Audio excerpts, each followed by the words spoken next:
Ancy വർഗീസിൻ്റെ video കേസിൽ ഒരു revenge പോലെ ഞാൻ ഉണ്ടാക്കിയെടുത്ത കഥയോ കേസോ ആണ് ഈ ഫ്ലാറ്റ് ഇഷ്യൂ എന്നാ. സത്യത്തിൽ ഇത് വെറും ഒരു കോഇൻസിഡൻസ് ആണ്. ആൻസിയുടെ വിഷയത്തിൽ KG's ഈവനിങ്സ് ഇൻവോൾവ് ചെയ്തത് അവരുടെ ഗതികേട് കണ്ടിട്ടാ. ആ ഗതികേടിനെ മറികടക്കാൻ ആൻസി കാണിക്കുന്ന വിൽ പവർ കണ്ടിട്ടാ. പക്ഷേ ആൻസിയുടെ കേസ് എൻ്റെ മുമ്പിൽ വന്നു പെട്ടതുപോലെ വന്നു ചേർന്ന വിഷയമല്ല ഈ ഫ്ലാറ്റ് ഇഷ്യൂ. അത് 2020 KG's ഈവനിങ്സ് പോസ്റ്റ് ചെയ്യാൻ വേണ്ടി ഈ വർഷം മുഴുവൻ എടുത്ത് പ്രിപ്പയർ ചെയ്ത അഴിമതിയുടെ വമ്പൻ സ്റ്റോറീസാ. അൺഫോർച്ചുനേറ്റ്ലി ഇപ്പോൾ ഈ രണ്ട് കേസും കണക്റ്റഡ് ആണെന്ന് മാത്രം.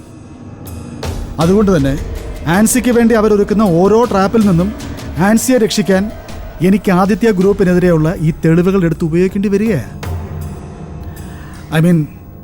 ആൻസിയുടെ വീഡിയോ കേസ് തീർന്നാലും KG's ഈവനിങ്സ് ആദിത്യ ഗ്രൂപ്പിൻ്റെ പുറകെ തന്നെ കാണും. പല്ലവിക്ക് ഒരു പിടിയും കിട്ടാത്ത ഒരു ഹിസ്റ്ററി പല്ലവിയുടെ പപ്പയ്ക്കും മമ്മിക്കും ഇടയിലുണ്ട്. ഇതൊന്നും പുറത്തു വരാതെ പറ്റില്ല. പുറത്തു വന്നാൽ ജയിൽ ശിക്ഷ അനുഭവിക്കാതെ പറ്റില്ല. സോ ഒരു അഡ്വൈസ് ഞാൻ പറയാം. ആ ഗ്രൂപ്പിൽ നിന്ന് രക്ഷപ്പെടണമെന്ന് ചിന്തിക്കുന്നതിനെ നല്ലത്. പക്ഷേ ഇപ്പം അതിന് ട്രൈ ചെയ്യരുത്. ഒന്നിനും മടിക്കാത്ത ഒരു ഹസ്ബൻഡും കൂടിയുണ്ട് ഇപ്പം ആ ഗ്രൂപ്പിൽ, ഇല്ലേ? പത്രവാർത്തകൾ നമുക്ക് മാത്രം സംഭവിക്കില്ല എന്ന മണ്ടത്തരം കാണിക്കാതിരിക്കുക. എന്തുണ്ടെങ്കിലും എന്നെ വിളിക്കാം. ഞാനുണ്ട്, ആൻസിയുണ്ട്. ഓക്കെ, ഇപ്പോൾ അത്ര അറിഞ്ഞാൽ പോരെ?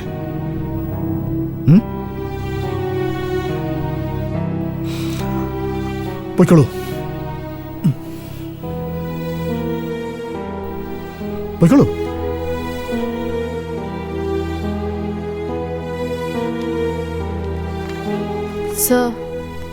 സർ ആദ്യം ഒരു യൂണിവേഴ്സിറ്റി കേസിന്റെ കാര്യം പറഞ്ഞില്ലേ, എന്തോ മാർക്ക് ലിസ്റ്റോ അങ്ങനെ എന്തോ. അതെനിക്ക് മനസ്സിലായില്ല. ഹസ്ബൻഡിന്റെ കാര്യം തന്നെ അവനോട് ഒന്നൊന്നും പറഞ്ഞില്ലേ? ഇല്ല, പറയാൻ പറ്റില്ല.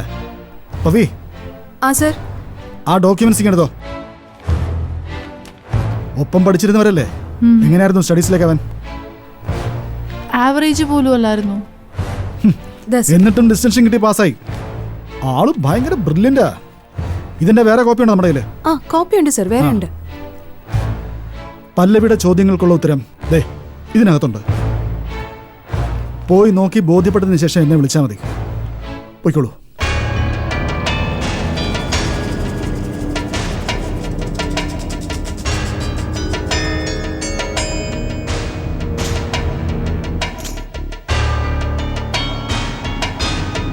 Bye.